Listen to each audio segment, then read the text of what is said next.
Coach, you've been in a lot of rivalry games. Is there one component that applies to each one, like consistency and trying to make sure that everything remains the same and not blow it out of proportion? Yeah, I think in my experience with them, I would say typically the team that there's a lot of emotion and intensity and excitement in these games, and that's what makes them fun, right? Makes them fun for the players, makes them fun for the fans, people across the country to watch. You got to balance that with playing great football, and that can get lost in it sometimes. The heat of the battle, that you have to really balance it, and you have to have poise, but you also have to have the intensity too, right? You can't do it without that. You got to understand the intent of this game and the emotions of this game. That just the overall intensity will be a little bit different, like they are in good rivalry games, and so it should be a lot of fun. We've got, like I said, staff that's been in a couple of these, and so we've had some good messaging for the guys. I think they'll take it and be ready to play. What makes it even more exciting is that a lot of these guys know each other and grew up together. Yeah, no question. I mean, definitely the inner city rivalry here is new for us. We've been a part of ones within a state or neighboring states. This one obviously has a little bit different feel to it that way. So yeah, it just adds, I think, even more fun to it. This is your first year in the rivalry, and a lot of people, just transfers in general, who have not played in this game. Do you set out some time, kind of like you said, with assistants who have been here before? How do you sort of like get them acquainted with the rivalry ahead of a week like this, or is that not a concern? We're not doing anything honestly too specific with this rivalry. I mean, and not to discount it in any way. I mean, I think we've acknowledged that this game in some ways is going to feel different, right? We've acknowledged that it is a rivalry game. There's a lot of history behind it. It's going to be a great game to play in. But past that, I think we're really zeroed in on what we believe is going to help us play well, and that's where our focus is going to be. So, staff members, other than both teams wearing home jerseys, I don't know if there's a whole lot different, to be honest. And they're awesome. I mean, they're one of the best parts about our job is getting to coach in these. But our focus is getting these guys ready to play. What have you learned about DTR in your first two matchups against him? Yeah, he had to be like 15 at that time, it feels like. It's good Lord. It's just hard to believe that when Kyler was playing, which to me just seems like ages ago. I feel like he's been in the NFL forever. And Dorian was just starting, and he was impressive from the jump. He really was. He's a really good player. You could tell he had some real ability there at a young age, and I could tell from I played him twice, so the second year when we came out here to the Rose Bowl, you could tell he had really improved, and it looks like he's just continued that trajectory, which, a talented player like him and being coached by the guys that are coaching him, it's no surprise that he has. And when you watch him, you see a guy that's played a lot of ball and played a lot of ball in that system and knows it extremely well, has a lot of confidence in it. They've got good playmakers around him. So he's obviously had a phenomenal year, and it's fun to see. It's kind of fun to see. I've seen kind of the beginning, and we'll see a little bit of the end, right? So I'm always a fan of guys that lead and play the game at a high level. So it's been fun to watch him. He's had a tremendous year, obviously a tremendous career for those guys, and it's been a fan from the outside.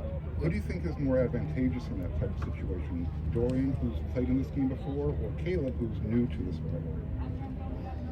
They both played in pretty big games, I mean, Dorian's, like I said, been playing for a long time. Caleb's played in a lot of not only rivalry games, but games with title implications, right? And those get different this time of year. So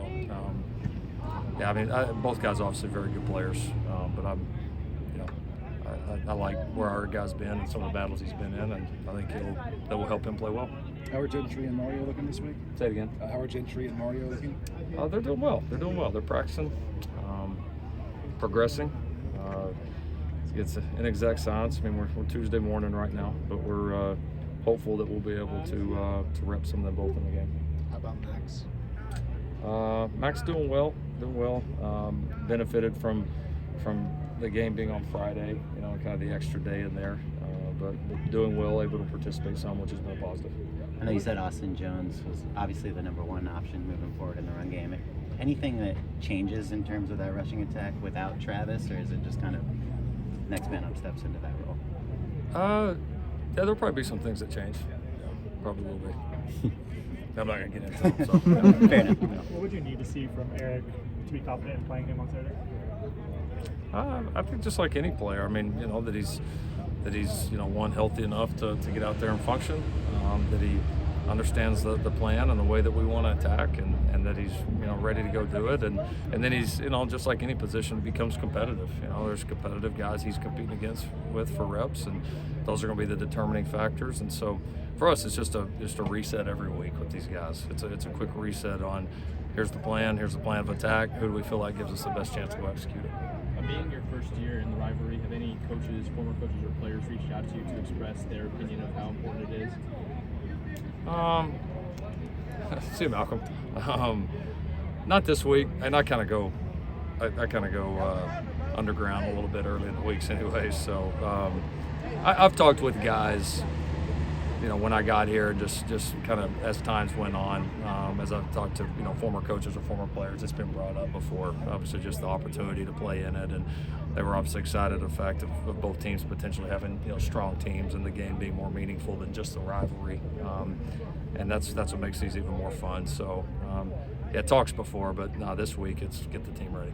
What do you think of the chaos in the Pac-12 over the weekend, and was there any disappointment that some of the teams you're playing or might play, the rankings are going to take a hit from that? No, you can't control that. I mean, but it's like I told the team and you guys after Utah. I mean, it's sat right here and told y'all the same thing. You just win, things take care of themselves. I just sat there and watched it happen for too long. I thought that I can sit here and explain it, but teams that just keep winning typically find themselves in good position here at the end. So, and I mean, I think it speaks to the quality of the league. You know, some really good, hard-fought games, some games that went down to the wire. A couple teams, obviously, that we've seen and that have given a lot of people problems. So no shock to see them be successful. But yeah, it's a strong league. I mean, the top of the league there's a lot of quality teams right now, and just again, everybody wants to judge how these go, this or that. Find a way to win, baby. Let's do one more. How much do you talk with the team this week about the opportunity where winning you're in the Pac-12 championship? They're aware. I mean, we've talked repeatedly, especially as we've got in the back half of the season, that like just understand there's a great opportunity there. I don't know that we have to define it.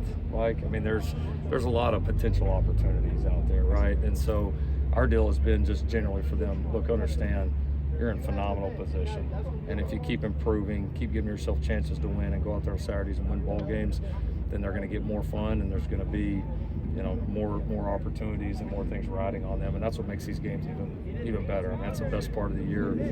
These are the most fun to play in. This is what you do all this for. It's what you work so hard for. So right where we expect it to be, and great opportunity. Now the focus has got to be going and taking advantage of it. Thank you, Coach Riley.